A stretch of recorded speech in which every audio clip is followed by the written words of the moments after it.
Hi, I'm Kate Moore. This is my first blog, and today I'm going to show you how to make a really easy loaf of bread. You don't have to worry about kneading it for ages, letting it rise twice. It's a simple recipe, it works, and I guarantee you can have a really nice loaf of bread at the end of it.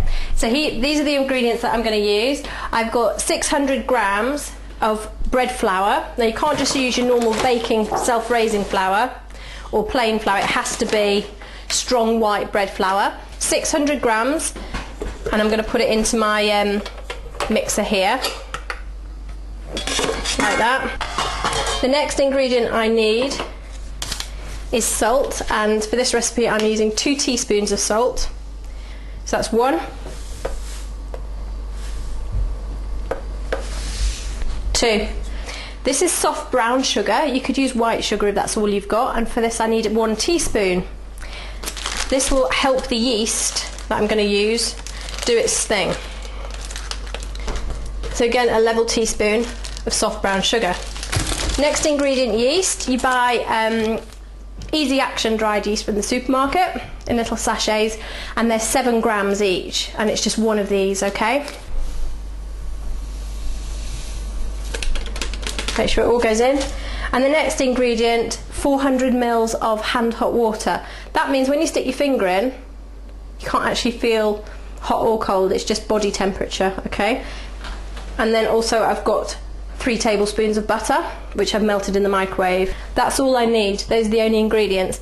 This machine's really good for making bread. You can do it by hand in a bowl with a wooden spoon, but I've got my Kenwood. So I'll just turn it on, excuse the noise, but all I'm going to do is add my butter and water to this mixture.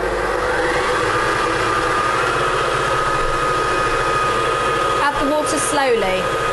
I might not need all of it.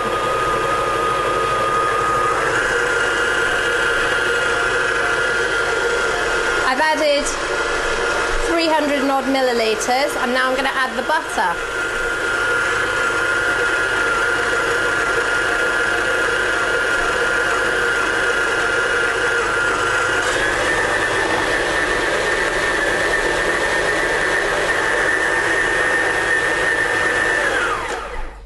You'll know when you've added the right amount of water, because basically all the flour will come together and it will form a dough. It won't be too sticky, but it will look quite a shaggy mess is what they call it.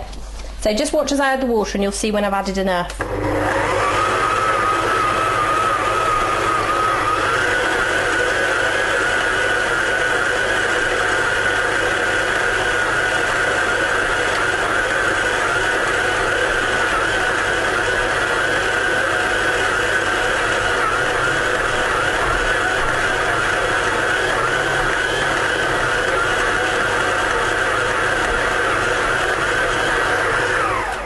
This is what I want to show you. The bowl is clean. If you have a look, it's cleaned itself. There's no loose flour and it's not too wet. If it was too wet, add a little bit more flour. If it's too dry, add a little bit more water. But don't go crazy, because obviously you don't want to keep adding more water, more flour, because it's going to weaken your yeast. I'm going to put this hook down now, and for the next 3 minutes I'm going to be just kneading it with the dough hook.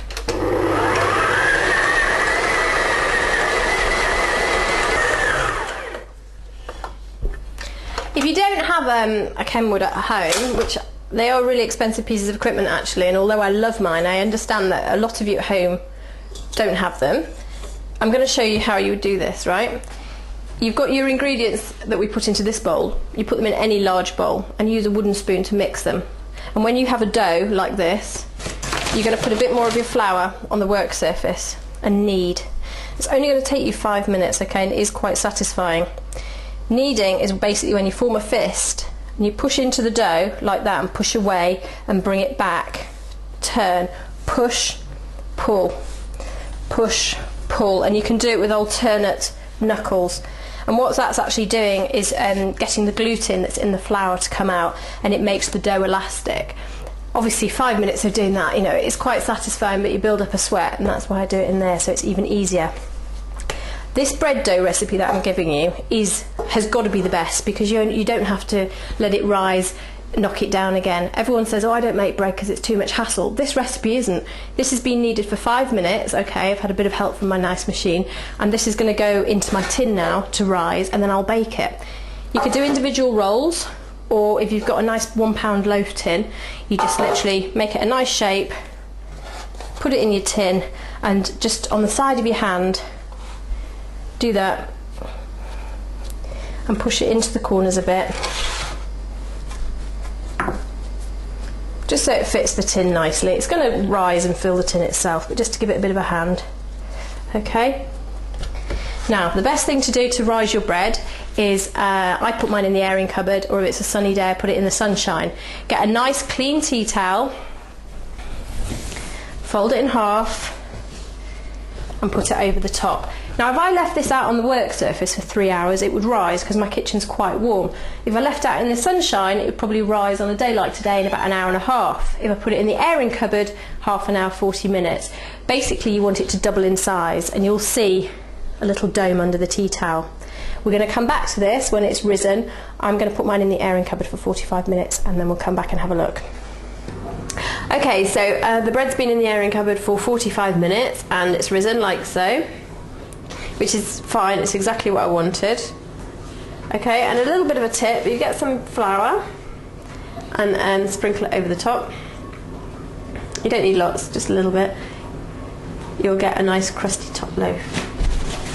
Okay, I've heated the oven to 200 degrees centigrade, and I'm going to bake it not at the top of the oven, in the middle, for half an hour. Okay, so the oven's 200. Mine's a fan oven, so it's quite hot. Leave it in there, stick the timer on, 30 minutes, and we'll come back and see what we've got. Right, it's been in the oven for 30 minutes at 200 degrees, and I'm just going to take it over to the table to put it on the cooling rack. You remember I said I put the flour on the top to give it a nice crusty top.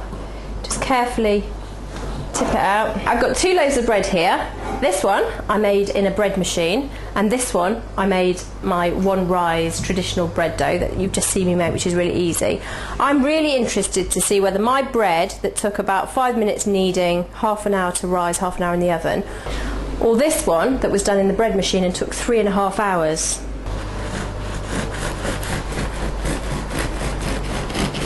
So what we're looking for is a really good texture, not lots of holes and stuff.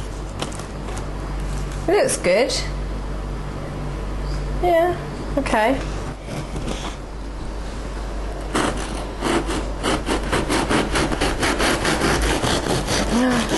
No, I think that sounded better. Okay, mine's hot. That gives me a bit of an advantage because it looks lovely and steamy.